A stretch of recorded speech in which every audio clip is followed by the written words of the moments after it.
Okay.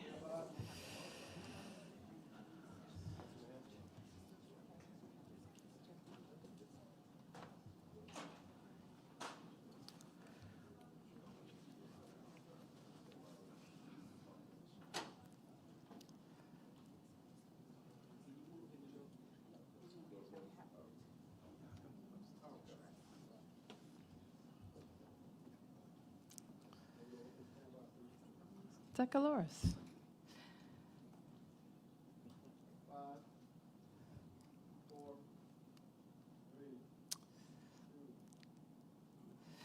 Hi, I'm Muriel Bowser. I'm the mayor of Washington, D.C. I am joined by members of the D.C. Public Safety Team, along with federal and regional partners today to brief on our preparations and tips for the 4th of July weekend.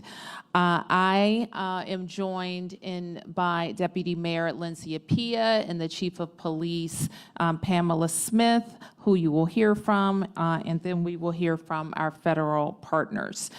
So this is shaping up to be a very busy weekend in Washington, D.C., which we like. It's an exciting time. On the 4th of July, you can expect major events in the district, including our local neighborhood 4th of July festivities on Capitol Hill for the traditional Barracks Row 4th of July parade, as well as in the Palisades for All-American 4th of July parade that so many of us enjoy. The 4th of July district concert will also be held on Pennsylvania Avenue. The National Park Service fireworks show, the National Fireworks, will kick off on the National Mall. The Nationals will be playing a game at Nats Park. So there's a lot going on. We are proud, of course, to be the nation's capital and host to the federal government. And a highlight of that pride is the national fireworks. This is obviously the year before the semi-quincentennial, so we know that there is going to be an eye from all planners about how next year's event will go as well. So our goal continues to be that everybody has fun, stays safe, and enjoys the holiday, whether they are coming downtown to the mall, one of the neighborhood activities, or whether they're enjoying each other in their backyards or other community events. You will hear shortly from the U.S. Park Police about the lead safety operations that are in place. So please keep in mind that there will be numerous closures around the district. So we strongly encourage everyone to use Metro or other public transportation where possible. And Randy will say more about Metro operations, including the free Metro operations. So with that, I want to thank you for being here and for helping us make the 4th of July a safe and enjoyable celebration in the district. So now I want to turn to Chief Smith, who will be followed by Chief Taylor from the United States Park Police, Assistant Chief Keller from DC Fire and EMS, Director Osborne from DCH SEMA, and to close with Randy Clark from Metro. Chief.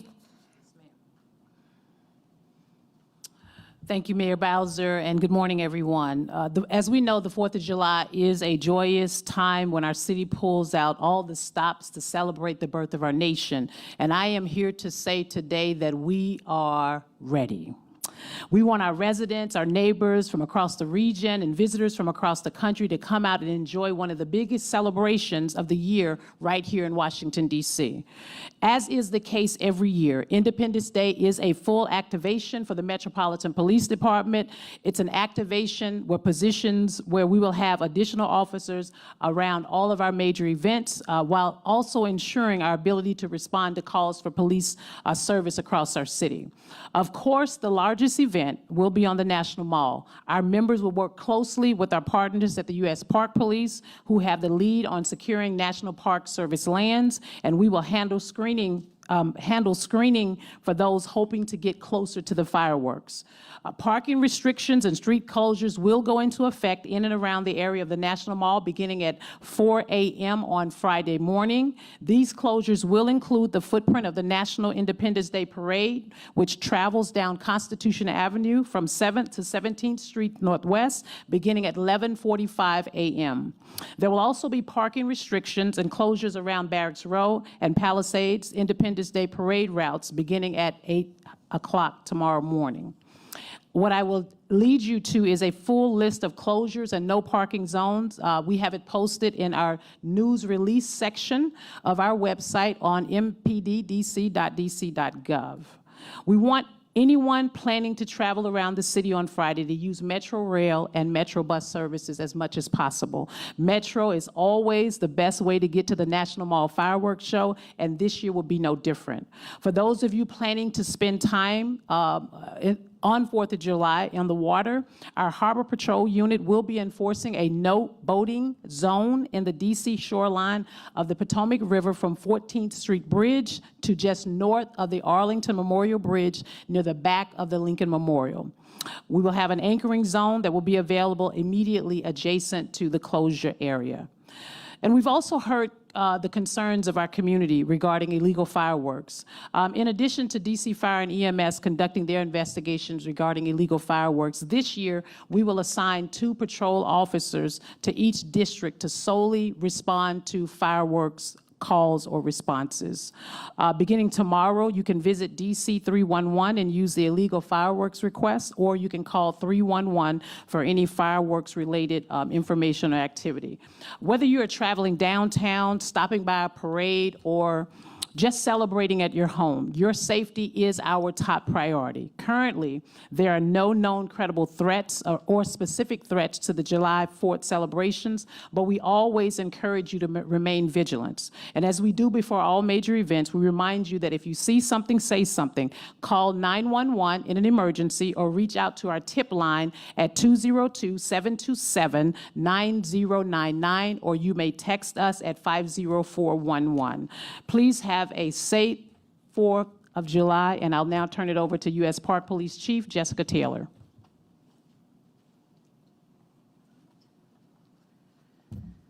Good morning. The United States Park Police is committed to ensuring a safe and fun day for everyone that visits the National Mall for Independence Day tomorrow. Whether this is your first time visiting or you come every year, we are excited to welcome you to America's front yard.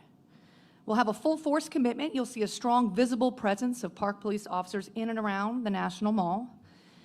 Specifically, nothing happens in this city without partnerships. So I want to thank a couple of our partners that are adding some extra officers to help us out. Obviously, DC's MPD, the FBI, Montgomery County Police Department, Arlington County Police, Prince George's County Sheriff's Office, Virginia State Police, MWA, Metro Transit Police, and the Bureau of Engraving and Printing. We couldn't do this event without them, and we appreciate their support. So look, importantly, I need you to plan ahead, right? We anticipate many families coming down to the mall, small children. Make sure your kids know your phone number, right? Or put it in their pocket. We'll have a family reunification area if you get separated from your kids. As you heard from Chief Smith, road closures will go into effect around 4 a.m. tomorrow and will impact most roads surrounding the National Mall. This includes part of Constitution Avenue, Independence Avenue, and the Memorial Bridge. Now remember, you'll need to pass through security access areas to secure certain points to view the 4th of July celebration. So these are the items I need you to leave at home, right? So alcohol, weapons, fireworks, drones, and coolers larger than 36 quarts. There's a full list of road closures, further prohibited items, And more details, please visit www.nps.gov/FOJU. We also thank our National Park Service counterparts who's here today with us as well. And we're all excited for an enjoyable Independence Day tomorrow. Next, I'd like to introduce the Assistant Chief for DC Fire, Keller.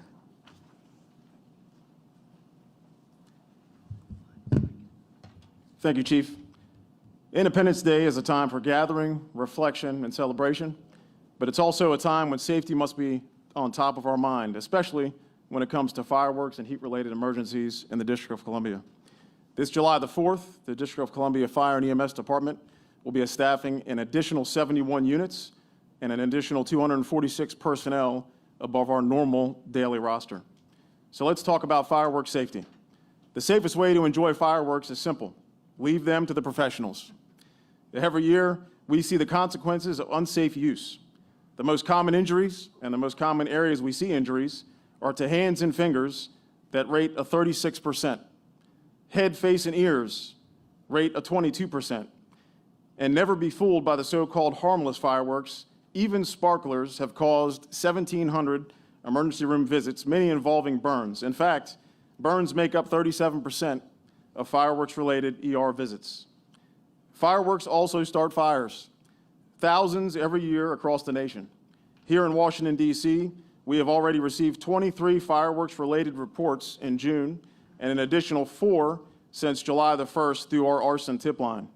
If you see illegal fireworks being used in the District of Columbia, here's how you can report them. Year-round, you can call our arson hotline at 202-673-2776, or you can visit fems.dc.gov. And starting tomorrow, July the 4th through July the 6th, you can use the DC 311 app and select illegal fireworks request, or call 311 and choose option number 1 for fireworks. Our Office of Unified Communications is also dedicated 2 dedicated call takers for these reports and will coordinate them through the fireworks units in each MPD district. In case of an injury or property damage, always call 911 immediately. Now let's turn to another hidden danger of July 4th, heat-related illnesses. With large crowds and high temperatures, the risk of heat stroke becomes very real. Watch for signs of serious heat illness, body temperatures over 104 degrees Fahrenheit, disorientation, seizures, and unconsciousness. If you suspect someone is suffering from heat stroke, call 911 without delay. Move the person to a shaded or cool area, remove excess clothing, and use cool water or ice packs to lower their temperature while waiting for help. So as we gather with our families and communities to celebrate this nation, stay safe, stay aware, and please share these tips with family, friends, and neighbors of the District of Columbia. Together, we can ensure this 4th of July is remembered for celebration and not tragedy. Thank you, and have a safe holiday. I would now like to introduce Homeland Security and Emergency Management Agency Director Clint Osborne. Good afternoon, everyone, and thank you for being here. As we prepare to celebrate Independence Day in the district, we want to ensure that everyone can enjoy the festivities safely while staying informed about any potential impacts to your plans. Our public safety teams across the district, including DC Homeland Security and Emergency Management, the Metropolitan Police Department, DC Fire and EMS, all of our federal partners, we've been working closely together to ensure a safe and secure environment for all residents and visitors. We encourage everyone, as the chief said, to stay hydrated, wear sunscreen, and take breaks in the shade as you enjoy outdoor events, especially given the warm temperatures forecasted this weekend. Our temperatures are going to be in the high 80s. Our humidity should be relatively low, so it should be a great day to be out on the mall, but a little bit of prevention in terms of preparing yourself and your family can go a long way. We also want to remind everyone to sign up for our Alert DC messaging at alertdc.dc.gov. Alert DC is the district's official emergency notification system, providing real-time updates on severe weather, traffic disruptions, public safety incidents, and event-related updates you may need during the 4th of July celebrations. By signing up for Alert DC, you'll receive timely information directly to your phone or email, helping you make informed decisions and stay aware as you move throughout the city. Speaking of moving throughout the city, I know General Manager Clark's going to talk about it, but we want everybody to remember the closures downtown are going to make transportation through and around the city challenging. Pack your patience in addition to your water and your sunscreen, and when you can, use Metro. And always report suspicious activity. If you see something, say something. Together, we can ensure this Independence Day remains safe, joyful, and memorable for everyone. And we thank you and wish you a very safe and happy 4th of July. I'd like to introduce General Manager Randy Clark for Metro. Hi, good morning, everyone. Well, first off, thank the mayor for having us here today. As always, just such a great partnership between Metro and the district, and of course, all of our federal partners who we work with on a daily basis. And I'm joined with Chief Anzalo. A couple things to point out. I think it's been clear by everyone that has spoken, from the mayor all the way through, the best way to enjoy the July 4th festivities is to take Metro. And, so to celebrate America's birthday, travel on America's Metro system is what we're really saying.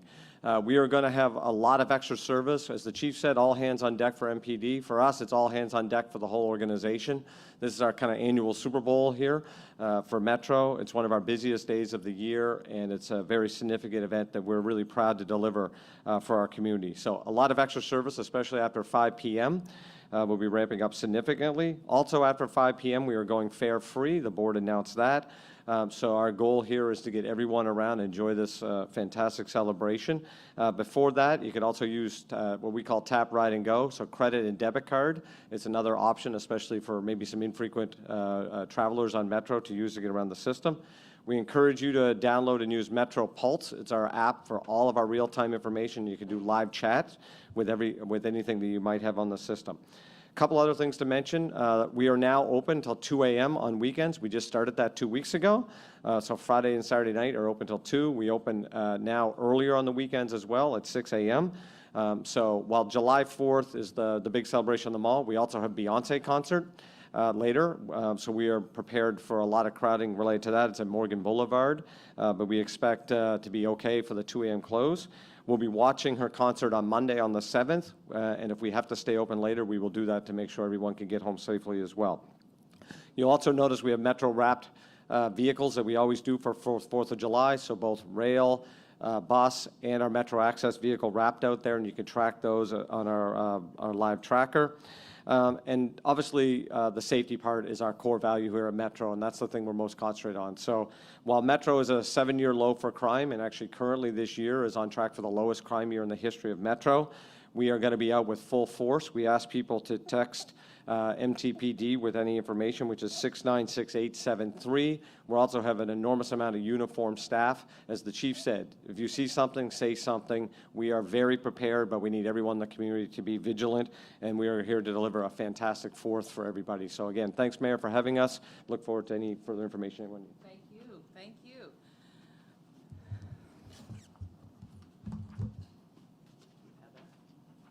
Thank you. I wanted to make sure I got to introduce everyone. And Heather McGaffin, our Director of OUC. So she is representative of a lot of people that are going to be answering 911 and 311 calls throughout the weekend. So thank you, Heather, for being here. And I want to introduce to some the new Chief of the United States Capitol Police, Michael Sullivan. So please welcome Michael to our public safety team in the National Capital Region. So with that, we'll take a few questions. Yes, please introduce yourself. Oh, thanks. Hi, my name is Juan. I'm from the Washington Post. I have 2 questions, one directed to Mayor Bowser and another to Chief Pamela Smith. My first question is, to Mayor Bowser, can you say any more about the shooting of the congressional internal Monday night? And are you worried about any political fallout from Congress members who are talking about using this incident and crime in the city as a way of retracting the district's? Well, let's stay on July 4th. Yep. Questions about the checkpoints. Yep. Can somebody just tell us where they are, what time they'll Sure. open? Sure, so we're going to have 6 different checkpoints. Their locations, because I'll muddle it up here in front of everybody, but the locations are on the website I gave, right? nps.gov/FOJU, right? 4th of July, first 2 letters of each. Open? I'm not sure what time they open, 2 p.m. I just found out from a secret viewer in the back, yes, 2 p.m. Thank you. And I just Yes. had a quick question about Metro. Are Metro buses free as well after 5 p.m.? Yeah, Mark, all services, so Metro Rail, Metro Bus, and Metro Access after 5 p.m. will be free fare. Raphael with Channel 9. Are there any changes this time around? Especially, I did notice, and forgive me if I'm wrong, but extra fencing going up around the National Mall area that I'm not used to seeing, but perhaps it's been a lot of 4th of July. Right. I don't know that it's related to the 4th of July. I'm told by the chief that United States Secret Service requested that it go up around the White House, and it may be related to foreign visits. Yeah. Mayor, are you planning to go to the Beyonce concert? No.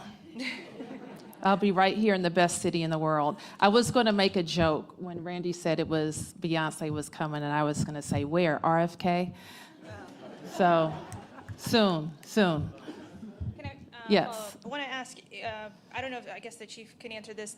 Having the 2 officers patrol for illegal fireworks, is that new for the district this year, or is that something done before? Then It is new. We started it, we kind of did it last year over in our 7th district, and we thought it was a useful tool. We know we get a lot of calls for fireworks, and to ensure that we're also providing support to the residents, but also to fire and EMS, we thought it would be appropriate to have 2 police patrol officers respond solely to firework calls. We know we get a lot of those. was there like an impetus for this? I know there was an apartment building last year, wasn't there? Up in the 4th district, yeah, and I think Councilmember Louis George and I talked about that last night, but this decision was made earlier during the week as we were planning for our July 4th activities. And then also wanted to ask, with regard to what to look for, obviously we're in a heightened threat environment. I know you said specifically no threat to 4th of July celebrations in D.C., but what can you tell people? We're in the city where we still don't know who left the pipe bombs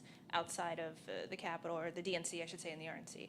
What do you tell people to look out for? What is suspicious activity? I think you have to use your moral compass, right, and your own values. As if you feel uncomfortable about something or anything, just pick up the phone and call 911. That's what we're there for.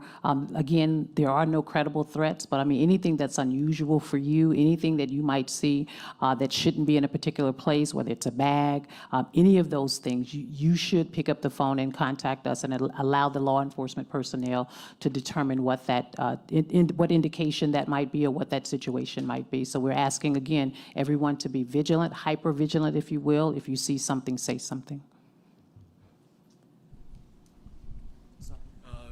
Question for OUC. You have software that can pinpoint people calling 911 from cell phones. How critical is that now in this day and age where you have huge crowds down in the mall and people need help right away? Can you talk a little bit about that? Sure. So thank you. We have software that can pinpoint some callers, not all callers, and it's required that it be a 50-yard radius. So when you think about hundreds of callers or thousands of people down on the mall, it's going to be really hard. So what we're going to do tomorrow is we're going to ask folks to find locations, look for landmarks, and that's going to be really critical. It's not just going to be about the location, it's going to be an interactive conversation with our call takers about things that they're seeing, and going to a landmark where if they can, where they can meet the responders. Washington Times. Piggybacking off the threats question from earlier, maybe this is better for the chiefs, but the FBI and the DHS put out a bulletin this week warning about potential lone wolf attacks in the same vein as the New Orleans New Year's Day attack. Just wondering, I think they they specified New York City and San Francisco in that bulletin, but wondering how applicable it is to the district and what you guys can do to account for that. And so, as you know, we work very closely with all of our federal partners and local and state partners when we're planning any large-scale event such as July 4th. We are very well aware of some of the activities that obviously happened at the early part of this year in New Orleans as well as in out west in California. And we plan for this. This is not new for us. I think we have a very good public safety team that comes together, if not on a weekly basis, a bi-weekly basis, as a weekly basis as we are leading up to this event, to ensure that we have the appropriate resources allocated across the city. In particular, when we think about our parade, the parade route, we use dump trucks. We have officers that are also lining the street to ensure that the parade route and the crowd has the necessary public safety apparatus around those particular events. And so this year is no different than how we have positioned ourselves in prior years. And I'll say the bulletins do come out. We pay very close attention to those bulletins, but we're also in conversations daily. I mean, even this morning, I was in conversation with FBI, WFO, ADIC, Steve Jensen, again, having conversations about what they may be seeing and what our other partners might be seeing at this time. And just for my clarity, the dump trucks are used for what? They're used just to ensure that we don't have any vehicles or large vehicles or anything coming through the parade route. We do that every year. It's nothing new this year. Yep.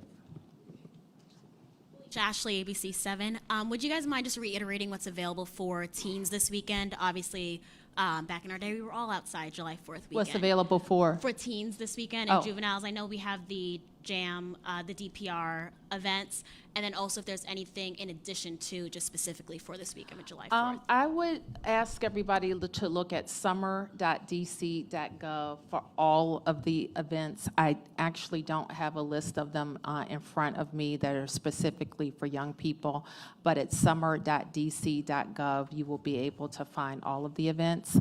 We also host a family-friendly concert on Pennsylvania Avenue, so it's slightly removed from the crush on the mall, but we will have a number of artists that people enjoy and kids can enjoy as well.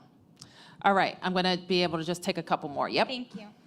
Yes, Catalina with Telemundo 44. I'm wondering, there's a lot of people buying fireworks now that want to celebrate.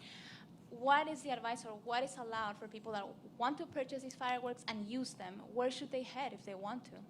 Well, I'm going to ask the chief to come back up, is it Chief Keller to come back up? But I do want to reiterate what he said. There's no better display than right on the National Mall. It's free. You can even ride down for free. You can enjoy a lot of festivities. There will be concerts. There will be, some restaurants will be open. So you can just have a good time downtown. Most everything is illegal in the district that you hear. Boom, boom, all that's illegal. If it shoots, it's also illegal. So there's no fun legal fireworks, okay? But I will allow the chief to be more technical. That was very technical. That was great. As the mayor said, anything that explodes, anything that's a projectile, basically anything you can hear is illegal. So same type of reporting mechanism. You can call the arson tip line, 202-673-2776, or again, starting tomorrow through the 6th, calling 311 to report those illegal fireworks. And that's going to be the best case. And obviously, go to the public displays that are professional. So. Peace and blessings, Sam P.K. Collins with the Washington Informer. Two questions. First for Mr. Clark. We're about in the first week of the new Metro bus changes. What feedback are you getting from residents, especially with this weekend coming up and you encouraging us to take the Metro out and about? Yeah, thanks, Sam. Great question. So, this is the Better Bus Network is what obviously you're referring to. First time in 50 years we've changed the entire bus network. Overall, we're feeling pretty good about as a macro level, how the entire process went. A good example of that, I think on Monday we had 5 buses that were off route and 4 of the 5 were in non-revenue. So only 1 operator was off route and with thousands of people trained in all those changes. There are minor issues and we're collecting and analyzing those. I can't say enough about our partners at DDOT and some of our other regional partners like DDOT's around the region, working super collaboratively. Sometimes there's some missing signs, or we had signs and now they're not there. A couple little tweaks here and there. So overall going well. Like any change like this, you generally hear more from people that are not as happy as people that are happy.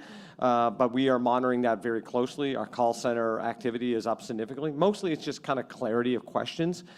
Most people that take the bus are residents of our region, and once they learn the new trick, if you will, they're good to go. So we're going to be doing a lot of engagement again in August, just before school happens, because we want to really make sure parents and kids know about those changes as well. My last question for Mayor Bowser, if you don't mind. Sure. So this weekend, 249 years. You look in the history books, of course. during American independence, our situation as a people was just abysmal. Now, this weekend, you as a mayor who has cemented her legacy, what's on your mind given the time period that we're in with what they call fascism and with the rollback of many of the liberties that our people have fought for in the 60s and beyond?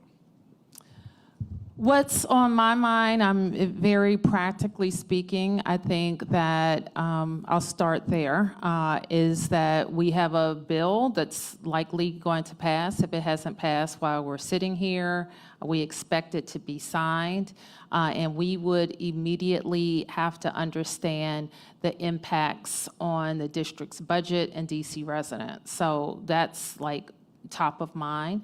I'm also want all of our festivities to go off well, but I start thinking about family gatherings, neighborhood gatherings. We want people to have fun. We don't want them to drink too much. We don't want them to get in fights with their relatives. We don't want them to use guns.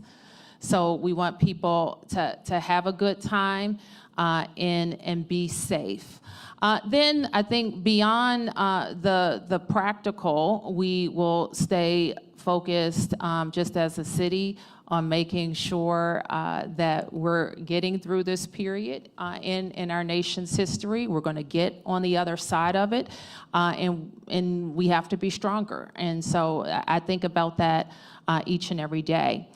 So this will be a good time for me to address the first question about a violent act in our city, which appears to be an uninvolved person who lost his life in DC. And so no mayor, no police chief, no mother, father, community member ever wants to hear that.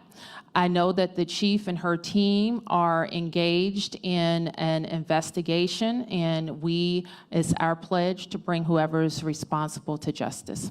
Okay, I can take a couple more. You haven't asked? Yes.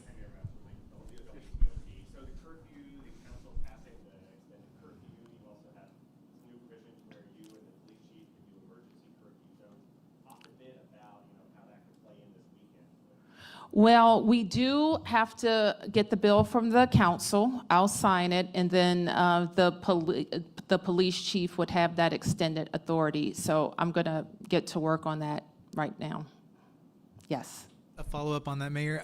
There have been some neighborhoods that have been thrown around with these extended zones of where they would exist. Can we get a little bit more clarity on that? And then I know last time when we talked at the wharf, there was also, you talked about the network that goes into kind of monitoring these large groups, and they were saying, hey, from the metro system, we can kind of pinpoint where they're coming. Just to walk through, because obviously this is going to be like the perfect scenario where it's a celebration, there's a lot of stuff to do in the city, and people could be coming from all parts of. Sure. Let me ask the chief to just kind of address how the Real-Time Crime Center and partnerships around the region help us keep an eye on things. And I don't think there's any secret into the areas where we've had large youth disturbances. And so I would suspect, though, the legislation lays out what's necessary for the chief to make that type of determination. Thank you, Mayor. I think what I'll start by saying that there could not be a stronger partnership in this space when we talk about young people and disorderly conduct and criminal activity than what we have with Metro Transit. Chief Anzalo and I have been in conversations about, with regard to the curfew zones, and what that will look like. And what it will look like for us in particular is that once the curfew zone has been declared, we will give the young people an opportunity to leave the area. And we have to be mindful that they're not adults, they're kids, so we have to give them time to leave the area. The most important thing is making sure for us is that we have great communication with Metro Transit so that they can be prepared to deal with the large crowds that are coming down the escalators onto the platforms and onto the trains, which is really important for us, where we have a memorandum of understanding where we allow some of our police officers to work alongside Metro Transit police as well.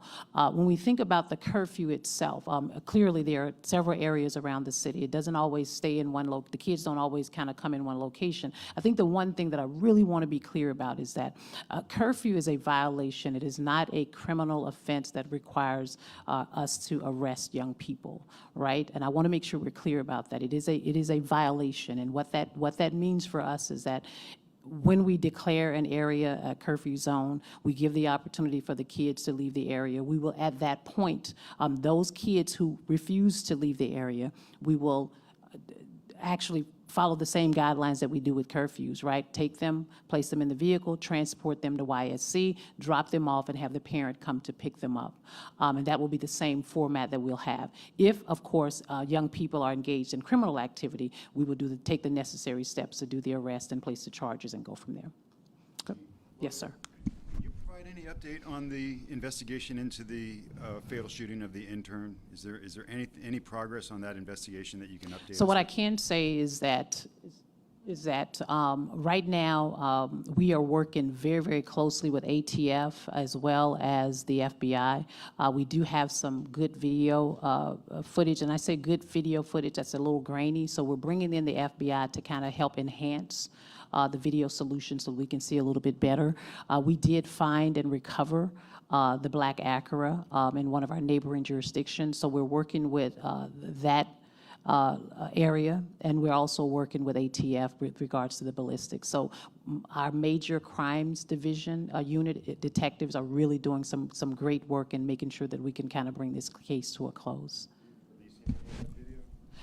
Well, I think right now it's really grainy. The hope is that we will. If we can get the FBI to support us in getting the video enhanced a little bit, we may be able to push out some images that may be useful for the public. And my last on this, have you or Mayor Bowser spoken to the member of Congress who the intern worked for?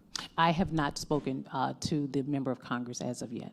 I mean, as you know, yesterday morning was the time period where the family came in and identified Eric. And again, you know, I shared late yesterday evening, I think I met with Jackie Benson to share our condolences to the family, the friends, the classmates of Eric. Such a tragedy, and again, it's something that we don't ever want to happen in our city. The woman and the child doing, and were they also innocent bystanders in this So situation? I'm not so the woman is she's doing okay. She's in stable condition. The juvenile, the child, I can say we believe was kind of engaged as part of the group. And right now he is at a local hospital with injuries to his spine. Yes. Chief, my colleague on scene this morning was reporting that there were different locations where the victims were. Is this to say that this was a rolling thing where suspect or suspects are shooting and it was going for a while, block or two? Can you describe that? That's not based on my account of what I've viewed on the video as of right now. What I can say is that we believe that the two groups had an altercation that did not result initially in gunfire, but what we do know is that at the location in the 1200 block of 7th Street Northwest is where the gunfire took place. I will not say an exchange of gunfire, but where the gunfire took place. Yep. So we recovered an object. We're still trying to determine what that is based on the video. And when I say recovered, we've seen some images. We have not physically taken into custody any guns, knives, anything like that, but we do have some video image that may help us along the way with discovering whether or not a gun was used in this particular case. Thank you. Okay. All right.